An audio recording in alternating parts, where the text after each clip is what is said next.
तो स्वागत है आप सभी का आपके अपने यूट्यूब चैनल में।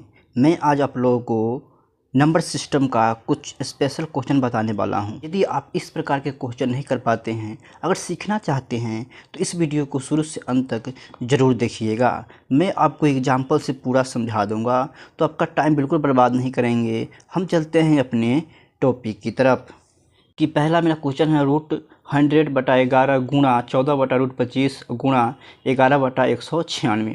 इस क्वेश्चन को हम कैसे सॉल्व करेंगे इसके बारे में हम जान लेते हैं। सबसे पहले फ्रेंड्स, हमको जो है वर्गमूल याद होना चाहिए। जैसे 10 रूट जो है 100 जो है जो वर्गमूल जिसका होता है कितना होता है कि 10 होता है, ठीक है। तो इसका वर्गमूल अगर हम निकालने के लिए और बात करें तो हम यहाँ देख लेते हैं। अगर हम 10 से गुणा करेंगे तो कितना हो जाएगा, 100 हो जाएगा, ठीक है। इसी प्रकार से ये जो है गुणा में है, तो हम जानते हैं जब इसका रूट चढ़ा देते हैं तो गुणा में जो जोड़ा में होता है वो 10 हो जाता है, ठीक है।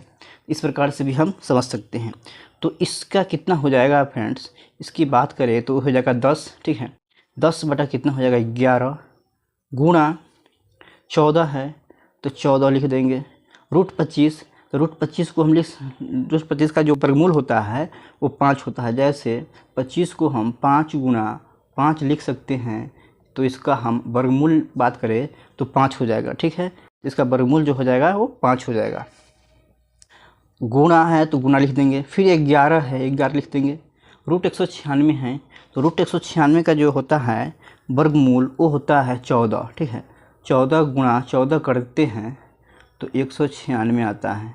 अगर इसको वर्गमूल की बात करें तो हो जाएगा 14, ठीक है, समझ गए। तो यहाँ पे कितना हो जाएगा, 14 हो जाएगा, ठीक है।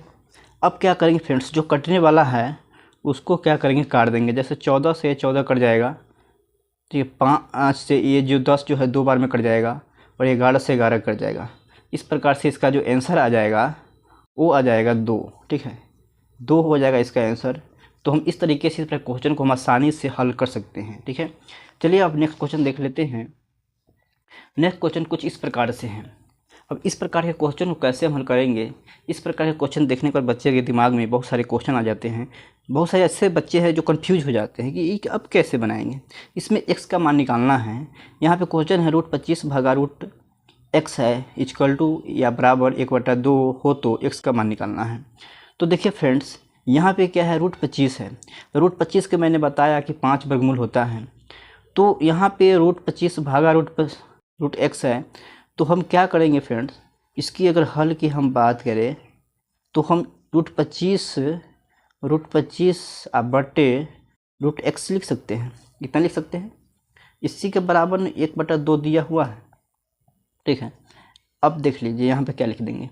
अगर ये दोनों में रूट है तो एक बड़ा रूट हम लिख सकते हैं, कोई दिक्कत। अब बड़ा रूट ले लेंगे तो 25/x लिख सकते हैं, बराबर 1/2 लिख सकते हैं, कोई दिक्कत, कोई दिक्कत नहीं। अब देखिए फ्रेंड्स, अब क्या हो जाएगा, अगर दोनों तरफ स्क्वायर करेंगे, इधर भी स्क्वायर करेंगे और इधर भी स्क्वायर करेंगे। जैसे मान लेते हैं यहाँ पे लिख लीजिए 25/x है, इसका स्क्वायर करेंगे और 1/2 का क्या करेंगे, स्क्वायर करेंगे। तो जब रूट रहता है, स्क्वायर करते हैं तो रूट जो है वो ख़त्म हो जाता है, यानी हट जाता है। तो हो जाएगा 25/x बराबर 1/4। जैसे 1 का स्क्वायर 1 ही होता है और 2 का स्क्वायर 4 होता है। अब x की अब बात करें तो x का 1 से गुना हो जाएगा तो x हो जाएगा। किसी भी संख्या में 1 से गुना होता है तो वही संख्या हो जाता है, ठीक है। अब क्या करें, 25 × 4 करेंगे तो 25 × 4 करेंगे तो 25 चौका कितना हो जाएगा, 100। इस प्रकार से इसका आंसर जो हो जाएगा फ्रेंड्स वो 100 हो जाएगा। इस प्रकार के क्वेश्चन को आसानी से तरीके से हम बना सकते हैं। अब देखिए, अब अगला क्वेश्चन कुछ इस प्रकार से है। अब इस प्रकार के क्वेश्चन को हम कैसे बनाते हैं, इस प्रकार के क्वेश्चन जो है एग्जाम में बहुत पूछे जाते हैं, गवर्नमेंट एग्जाम में, ठीक है। तो इस प्रकार क्वेश्चन जानना समझना बहुत ज़रूरी होता है। तो इसमें क्या है कि क्वेश्चन है a/b बराबर 1/2 है, तब a + b a - b का वैल्यू निकालना है। इसको बनाने के लिए फ्रेंड्स क्या करेंगे, देखिए इसको अगर हम समझे a/b के मतलब बराबर दिया 1/2 दिया है, इसका मतलब क्या हुआ कि a बराबर 1 है और b बराबर 2 है। ठीक है, इसका मतलब हुआ a बराबर 1 है और b का मान 2 है। अब देखिए अगर हल की बात करें तो a प्लस b दिया हुआ है तो a प्लस का b और निकालना है a माइनस का b। अब देखिए a प्लस तो a का मान 1 है और b का मान 2 है। ठीक है, अब फिर देखिए a का मान 1 है और b का मान कितना है, b का मान 2 है। ठीक है, अब देखिए फ्रेंड्स अब इसको कैसे निकालेंगे। इसको निकालने के लिए सबसे पहले हम क्या करेंगे कि यहाँ पे अब 1 प्लस 2 कितना हो जाएगा 3 और 1 में से 2 नहीं घटेगा। ठीक है, तो हम क्या करेंगे कि 2 में से 1 घटाएंगे तो 1 होगा, लेकिन पावर किसका जो चिन्ह होगा किसका लगेगा, माइनस का लगेगा। क्यों, जिसका पावर जो है जिसका जो है चिन्ह जिस अंक का जिस भी अंक का चिन्ह जो ज़्यादा होता है वही अंक वहाँ लिखा जाता है। जैसे 2 का अंक ज़्यादा है तो माइनस लिखा जाएगा और 1 घटेगा तो 1 हो जाएगा, माइनस का 1 हो जाएगा। अब क्या करेंगे फ्रेंड्स, अब 3 बटे माइनस का 1 है तो इसको हम क्या लिख सकते हैं। ठीक है, इसको हम लिख सकते हैं माइनस का, इसलिए लिख सकते हैं माइनस के 3। ठीक है, इसको हम इस प्रकार से भी हम बना सकते हैं। ठीक है, इसको माइनस के 3 लिख सकते हैं, क्योंकि हम जानते हैं कि बटा में कुछ भी होता है तो वो हर किसी की मतलब संख्या के नीचे बटा में 1 होता है, तो यहाँ पे मानिए -1 है तो -3 हो जाएगा। ठीक है, अब देखिए फ्रेंड्स आगे कुछ देख लेते हैं और इससे भी थोड़ा सा लेवल का क्वेश्चन। अगर इस प्रकार से क्वेश्चन आ जाए तो हम इसको कैसे करेंगे। आप लोग से अनुरोध है कि वीडियो को बिल्कुल स्किप ना करें। बिना a/3 बराबर b/4 बराबर c/7 हो तो a + b + c बराबर c का मान निकालना है। अब इसको मान निकालने के लिए फ्रेंड्स सबसे पहले हम क्या करते हैं, देख लीजिए a/b है।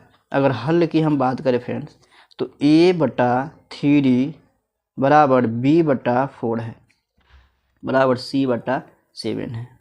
अब इसको हम पहले क्या करेंगे, इस दोनों को पहले लेंगे, a/3 बराबर b/4 को लेंगे। सबसे पहले इस दोनों को लेंगे तो लेंगे a/3 बराबर b/4।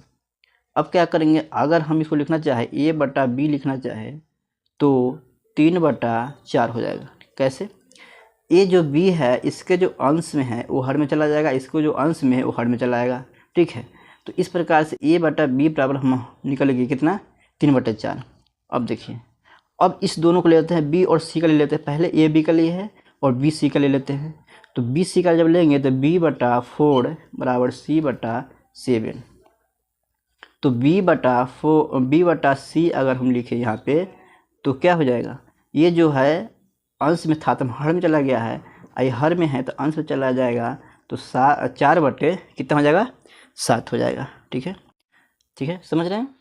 अब देखिए बहुत ही काम का चीज़ बता रहा हूँ, ये बहुत यूज होता है। अब देखिए फ्रेंड्स अभी a b का मान नहीं निकला है, a का मान 3 b का मान 4, यहाँ भी b का मान 4 आ गया। अब कैसे होगा, दो को b का मान कैसे हो सकता है। तो यहाँ देखिए ये b के मान एग्जैक्ट a b का मान निकालने के लिए a b और c a b के एग्जैक्ट मान निकालने के लिए हम क्या करेंगे कि a का मान कितना है 3 है, b का कितना है इसमें 4 है, इसमें b कितना है 4 है, इसमें c कितना है 7 है। अगर इतना आ गया अब क्या करेंगे, इसमें इससे गुना कर देंगे। जैसे 3 में 4 से गुना करेंगे कितना हो जाएगा 12, 4 में 4 से अब इसको जो है ऐसे गुना कर देंगे, 4 चौका 16 और इसको इससे गुना कर 7 चौका 28। ठीक है, समझिए। अब जो कटने वाला है वो काट देंगे। अगर 4 से हम काटते हैं तो 4 तेई 12, 4 चौका 16, 4 सत्ते 28। इस प्रकार से a b के जो मान निकल गया वो निकल गया 3 4 7। ठीक है, a मान 3 हो गया, b का मान 4 हो गया, c का मान 7 हो गया। अब क्या करेंगे कि ये वैल्यू निकालना है इसका a + b + c by c का। अब देखिए अब इसका वैल्यू निकालने के लिए इसका वैल्यू निकालना a + b + c by c। इसको निकालने के लिए फ्रेंड्स क्या करेंगे 3 + 4 + 7 बटे c का मान 7 है तो 4 3 7 7 14, 14 बटे 7 करेंगे तो 7 दूना 14। इस प्रकार से जो इसका आंसर आ जाएगा 2 हो जाएगा। आई होप चीज़ें आपको समझ में आई होगी। अगर समझ में आया है तो वीडियो को लाइक और चैनल को सब्सक्राइब जरूर करें। हम उसी तरह वीडियो लाते रहेंगे जो काम का हो। धन्यवाद।